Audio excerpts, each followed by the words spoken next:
আমাদের বিদ্যুৎ মন্ত্রী বলছে কি জানেন, যে সামনে এমন দিন আসছে আমরা সরকারি কর্মকর্তাদের বেতনই দিতে পারা কঠিন হয়ে যাবে। আপনি বুঝেন তাহলে আমাদের যে সংখ্যাটা, যে এই যে ইউনুসের আমল থেকে চিৎকার চেঁচামেচি আমরা করছি আপনার প্ল্যাটফর্মে, এইটা কিন্তু এখন বাস্তবতা কিন্তু আছে। আমি সবসময় বলতাম অর্থনীতি একদিনে ধ্বংস হয় না, অর্থনীতি একদিনে উন্নতি হয় না। আওয়ামী লীগের ফ্যাসিস্টের আমলে অর্থনীতির উন্নয়নের 16 বছর লাগছে দেশকে উন্নয়ন করে ওই জায়গায় নিতে, 16 বছর জায়গায় নিছে। এবং আপনার ধ্বংস হইতে বেশি দিন লাগবে না, 5 বছর লাগবে, বুঝলেন নাই? 2 বছরে অলরেডি আজকে মন্ত্রী নিজে স্বীকার করছে, এটা আমার কথা না ভাই, মন্ত্রী আমাদের বিদ্যুৎ মন্ত্রী যিনি বলছে যে সামনে এমন দিন আসতেছে সরকারি কর্মকর্তাদের বেতনই দিতে পারবে না। অপেক্ষা করেন, অনেক কিছুর জন্য। রাশেদ ভাই গেছে গা, আলহামদুলিল্লাহ বাইচে গেছে গা। আমরা চিমটা লাগে মরতে হবে, চিমটা লাগে মরতে হবে, এছাড়া কোনো গতি নাই ভাই। এটা আসলে মানে অনেক বড় হয়ে যেতে কথা, কিন্তু আমি তো আমার কথা বলতেছি না ভাই, এটা মন্ত্রী নিজেকে স্বীকার করছে। আমরা আগে বলতাম রফিক ভাই আমাদের আলোচনা দীর্ঘ হয়ে যাচ্ছে, আমরা শেষের দিকে চলে। রাশেদ হায়দার ভাইয়ের কাছে যদি দু চার মিনিটে তিনি সংক্ষেপে আলোচনাটা করেন, যে রফিক ভাইয়ের আলোচনায় যে তথ্য উঠে আসলো বা যে বিশ্লেষণ আমরা দেখলাম, তাতে তো দেশের পরিস্থিতি খুব ভয়াবহ আকার ধারণ করছে, দেশের অর্থনীতির উপরেও তো বিশাল আঘাত আসছে। এমন পরিস্থিতি আপনার কি মনে হয় বাংলাদেশ খুব বিপদের দিকে চলে যাচ্ছে এবং এই 18 কোটি মানুষ? রাশেদ হায়দার সংক্ষেপে। মাসুদ ভাই, রফিক ভাই এতক্ষণ যে কথাগুলো বললো এগুলো সব ডাটা, একদম 100% ডাটাগুলো সত্য, একটা কথা এই লোক বানায়া বলে নাই।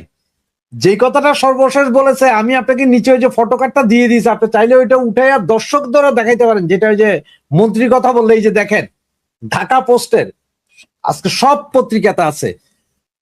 রফিক ভাই যে কথাগুলো বলছে এগুলো অনেকে আমরা এড়াইয়া যাই কথাগুলা। আমি বিদেশে থাকি, সুতরাং আমি বাংলাদেশের এত খবর আমার মাথায় রাখার দরকারই নেই, প্রয়োজন বোধ করি না। বাংলাদেশের অনেক লোক আসলে এটা পড়ে না, কিন্তু উনি কষ্ট করে পড়ছে। উনি 10 মিনিট আমার কাছে মন্ত্রমুগ্ধের মতো লাগছে ওনার কথাগুলা, প্রতিটা কথাই বাস্তব বলছে। এপির এক সপ্তাহ আগে অ্যাসোসিয়েট প্রেস এপির একটা নিউজ পাইলাম, 378টা বড় বড় গার্মেন্টস বন্ধ হয়ে গেছে, বড় বড় 28 লক্ষ, তাদের হিসাবে 27 লাখ চাকরি হারাইছে, তার মধ্যে 17 লক্ষ মহিলা। 28 লক্ষ চাকরি, 17 লক্ষ মহিলা, বাকিটা পুরুষ, এবং আরো অনেকগুলো বন্ধের। রফিক ভাই যে কথাগুলো বলছে এটা আজকে 2-3 দিন একটু হিসাব করে দেখেন গা। বিদ্যুতের কারণে ফ্যাক্টরি বন্ধ হয়ে যাচ্ছে, গ্যাসের কারণে নাই, মন্ত্রী বলতেছে বেতন দিতে পারবো না। কিছুক্ষণ আগে আরেকটা নিউজ দেখলাম যে লোডশেডিং নিয়ে আরো ভয়াবহ কিছু আসতেছে। ও বাইরে এই দেশ আর দেশ নাই। পয়েন্ট হলো গিয়ে আপনার সামিট পাওয়ারে কিন্তু এলএনজি টার্মিনাল আছে, বুঝছেন? সামিট পাওয়ার সৌদি আরব থেকে আপনার গ্যাস আনছে, এই গ্যাসে আপনার এটা নাকি পুরানো এই জন্য আমেরিকার থেকে এটা নিষেধাজ্ঞা দিচ্ছে যে এর থেকে গ্যাস যাতে সাপ্লাই না হয়। আপনি আজকের রিপোর্ট শুনেন, আমি যে আজকে গতকাল রাতের 12টা থেকে সামিটের সব ব্লক করে দিয়েছে সরকার। না এখন দিছে, ছাড়ছে, আজকে দিছে, কিন্তু এটা নিষেধাজ্ঞা দিছে। ভাই একটু রফিক ভাই কথাটা একটু আমাকে একটু 1 মিনিট বলতে দেন। আপনারা যে বলছেন সামিটের কথা, এই যে পিটারাস হাসতে হাসতে এলএনজি বেচতে ঢুকে গেল সচিবালয়ে, ওইটা কি তিনি গিয়ে কি ওখানে ঢুকে কি সামিটের ওগুলা বন্ধ করার জন্য গেলেন, না আমাদের মিডিয়ায় তো আসলে বিনিয়োগের জন্য আসছে? কোনটা সন্দেহ হয় না? আমরা এটা বলতে পারবো না, তবে নিষেধাজ্ঞা দিছে। তবে কি কারণে আজকে ছাড়ে দিছে নিষেধাজ্ঞা? দেখেন, পিটার হাস বিনিয়োগের জন্য আসছে, এটা ঠিক, এটা অস্বীকার করতে পারবেন না। এরা এখন বিমান ভরে ভরে লোক আসবে বিনিয়োগের জন্য। তার কারণ কি জানেন?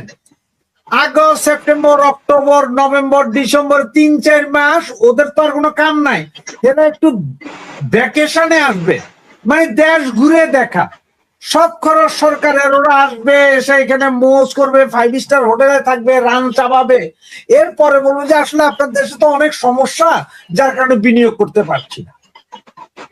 লোক আনবে যে ফ্রি ঘুরানোর জন্য বাংলাদেশে, মানে বাংলাদেশের বাকি সাওয়া মামা ছিড়ার জন্য। এই যে আপনার এলএনজির ব্যবসাটা করার জন্য এলএনজি সংকট, যাতে পিটার হাজার কোম্পানি থেকে আরো বেশি পরিমাণ কিনতে হয়, সেটার জন্য সংকট, কাউরে ব্যবসা করতে দিবে না। এটা আপনি যখন এলএনজি সংকট, কালকে যদি মানুষ বাইরে যদি আগুন জ্বালানো শুরু করে বিভিন্ন পেট্রোল পাম্পে, সরকার তখন বলছে ভাই বিপদে পড়ে এখন $10 গ্যাস আমি $200 কিনে আনছি, অসুবিধা নেই তো, আপনি আমি খাবো, খাওয়াবো তো পাবলিক নেই। এগুলো সব ওই মিলি ভগত, মানে এদের কোনো ইয়ে নাই। এই জন্য বললাম যে শেখ হাসিনারা ফোন দিয়া জিগাক তারেক, আমি গ্যারেন্টি দিয়ে বলতে শেখ হাসিনা বলবে কেমনে কি করতে হইব, 1 মাসে খাড়া করাই দিবে এই গ্যাস ইলেকট্রিসিটি সব। রাশেদ হায়দার ভাই, আমরা তাহলে কয়েকটা কমেন্ট একটু দেখি, প্রতি সবসময় আমরা মাসুদ ভাই একটু একটা কথা তথ্য দিয়ে দিই, একটা তথ্য দিচ্ছি শুনেন। সামিট পাওয়ারের নিষেধাজ্ঞার কারণে কিন্তু ওই যে আপনার এলএনজি টার্মিনালে গ্যাস সাপ্লাই হতে পারছে না। দেশের অবস্থা খুবই খারাপ। আজকে আবার বিকালবেলা রিপোর্ট আসছে সামিট পাওয়ার থেকে গ্যাসের আপনার সাপ্লাই শুরু হয়েছে। মানে আগে নিষেধাজ্ঞা দিছে, যেহেতু নিষেধাজ্ঞা কিছুদিন আগে দিছে, যে কারণে গ্যাসের কিন্তু সাপ্লাই নাই, চরম বেকায়দা অবস্থা।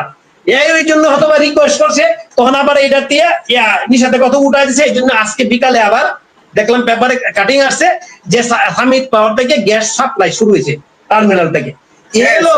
আমি একটা কথা বলছি, আমি কিনে নিয়ে এখন আবার বিক্রি করতেছি সরকারের কাছে। পিটার হাসান, আমি একটা কথা বলছিলাম, গ্যাস কিনে নেয় তার গ্যারান্টি কি? এটাই তো আসে, এই কথাটা আমি বলছিলাম। এই যে আমাদের বর্তমানের যে মন্ত্রী মহোদয় নুরুল হক নুরু, প্রবাসী কল্যাণ মন্ত্রী, উনি নিজে গত আপনার জুলাইয়ের একটা অনুষ্ঠানে সে আপনার বলছিল যে আমাদের সরকারে, বর্তমান সরকারে ইউনূস সরকার আমেরিকার সাথে যে চুক্তি করছে সেটা এটা দেশের স্বার্থ বিরোধী, প্রকাশ্যে ভিডিও আছে, কিন্তু এখন এটা আমাদের উপরে চাপায় দেওয়ার চেষ্টা করতেছে। খেয়াল করে জিনিসটা, উনি নিজে বলছে যে এই ইউনূস যে চুক্তি করছে দেশের স্বার্থ বিরোধী, এটা কিন্তু আমাদের উপরে এটা আমরা করি না। ঠিক আছে, এখন ওনারা ওটা কন্টিনিউ করতেছে, ওনারা আর স্বার্থ বিরোধী করে না, করলে তো এটা এই ওই চুক্তির সূত্র ধরে কিন্তু আজকে আপনার দায় এড়াতে চায়। রফিক ভাই ইউনূসের ঘাড়ে দিয়ে ওনারা দায় এড়াতে চায়। ওই চুক্তির আগে ওনাদের সাথে তো কথা বলেছে, এই কথা তো আমাদের ফরেন মিনিস্টার তো নিজেই বলেছেন, কেউ তো তখন প্রতিবাদ করলো না যে আপনি এসব কি বলেন প্রতিবাদ করছিল কে? এখানে শাক দিয়ে মাছ ঢাকার তো দরকার নাই। জি, আমরা শেষ করব। আমি কয়েকটা কমেন্ট একটু কথা বলি। রাশেদ হায়দার ভাই, রফিক